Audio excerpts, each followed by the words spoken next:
tinatawag nga nila itong liquid cooling beast. Bakit nga ba liquid cooling beast ang tawag nila dito? Kasi nga naman etong bagong Infinix GT 50 Pro, meron na po siyang HydroFlow liquid cooling and may 144 FPS gaming ecosystem. May pressure sense GT trigger at yes, powered na rin po ito ng MediaTek Dimensity 8400 Ultimate. Hello ka-Techies! And welcome back again sa aking Lee's Tech channel. Now for today's video is may panibago na naman tayong i-review na phone. Ito pinakabagong GT series ng Infinix.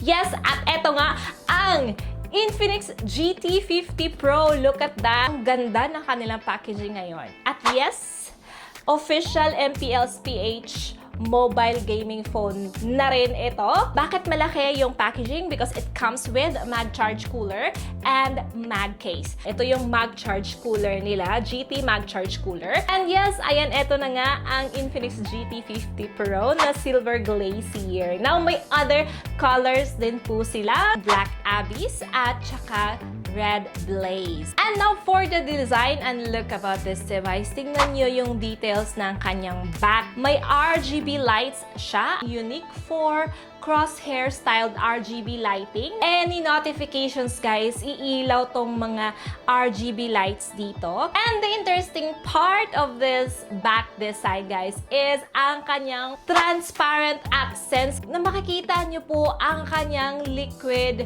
cooling tubes or liquid pipeline design. Grabe ha, first time kong makakita ng ganitong klaseng design sa isang phone. And of course, largest area liquid cooling din ito. At it is industry's first full 100%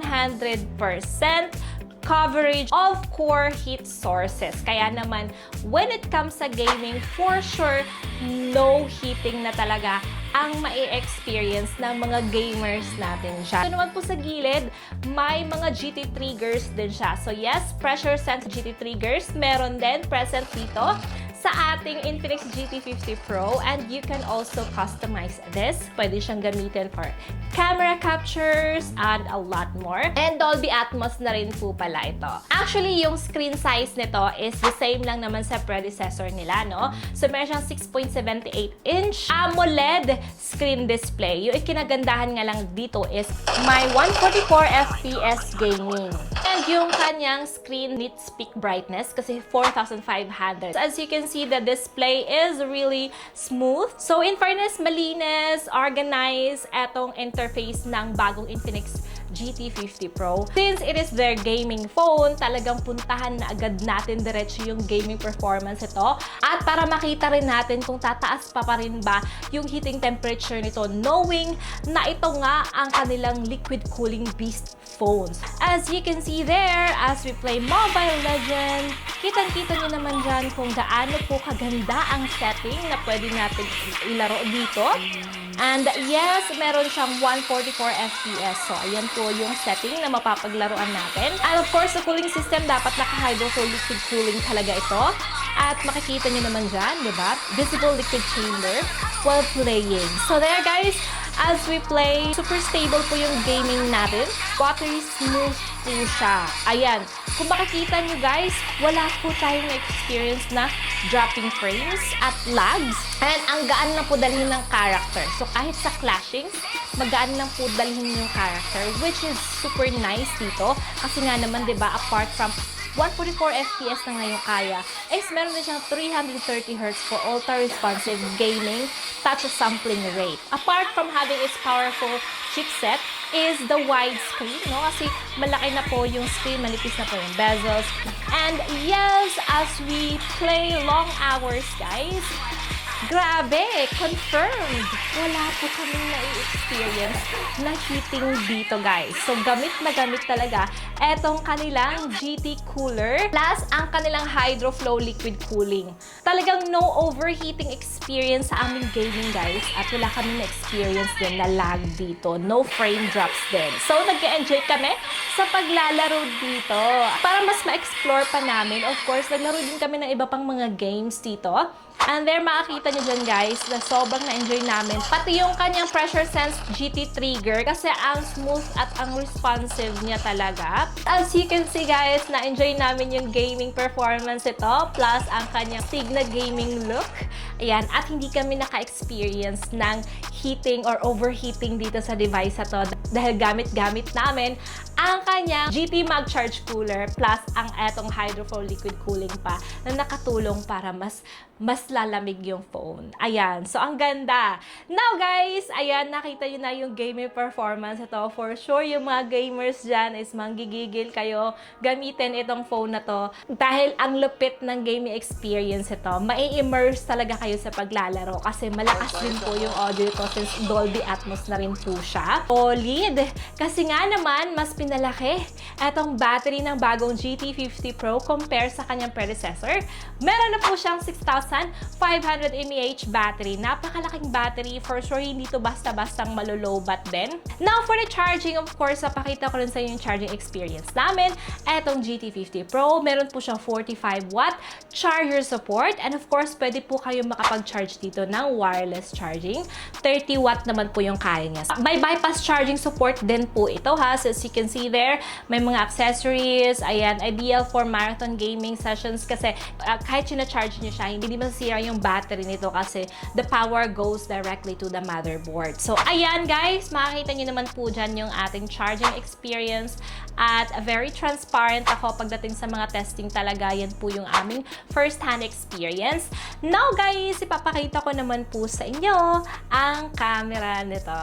So guys, Infinix GT50 Pro po is meron po siyang 50MP main cameras. But the good news is may OIS plus EIS ito compare sa kanyang predecessor. And nakita nyo kung gaano ka-detailed and vibrant din yung mga shots natin, mapa-indoor man or outdoor. So apart from ito nga ay made for gaming, hindi rin naman nakaka-disappoint ang kanyang camera performance. And of course, you can also film 4K video dito front and back. Now, for the selfie camera naman ng device na ito guys, may 13MP din po siya. So, yung front cam naman niya is hindi naman ako binigo sa aking mga sample shots that. In fact, may AI processing, no? So, kahit hindi masyadong maayos yung pagkaka-picture mo, na-process din niya para mas pagagandahin yung shots. So, ano yung nakita niyo naman dyan yung mga sample shots natin. Guys, meron din po siyang Sky Shop. So, yes, it is really fun. Itong Sky Shop feature niya guys.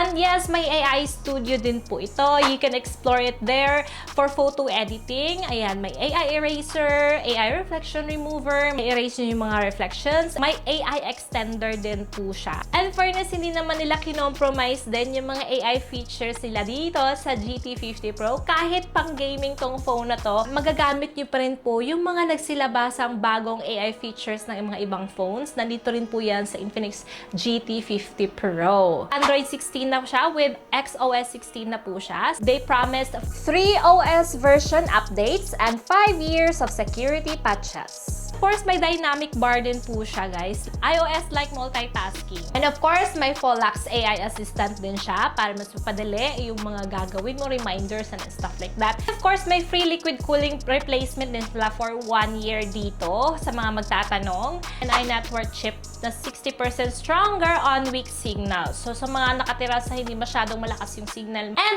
IP64 splash resistance na rin po siya. Then, yung front po nito, guys, is Corning Gorilla Glass 7i na rin po siya. Kaya hindi nito basta-bastang ma-scratch, ma-damage, ayan. And bago ko nga pala makalimutan, meron nga pala silang bagong smartwatch din ng Infinix, which is the GT Watch 5 Pro. It is first esports-oriented smartwatch. Eto guys, perfect ito for combo, no, sa inyong GT50 Pro. Kasi naman, meron lang naman siyang dedicated esports mode.